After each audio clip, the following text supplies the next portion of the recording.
Hello, I'm back this time to share a cool tip that I have discovered to solve your problem. Yes, have you ever faced this problem where you want to share a YouTube link with your learners but don't want them to watch the ad? Or you want to show a YouTube video but you don't want them to see the ad which comes at the beginning or at the end or in the middle of the video?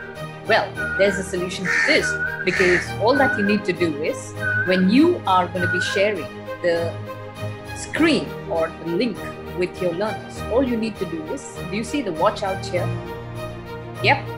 So when we have the cursor at the word watch, after the word watch, you just have to insert underscore pop up, underscore POPUP, and then what you need to do is open a new browser, paste it, and share the link.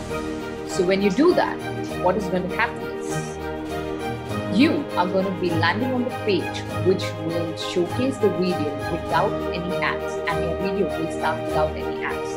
Here it is. Here is the video, and you don't have to see any ads. Isn't it true? So, if you liked this solution and if you would like to receive more such updates, then do subscribe to our channel and also write back to us about what kind of videos you would like us to make for you all. Bye-bye.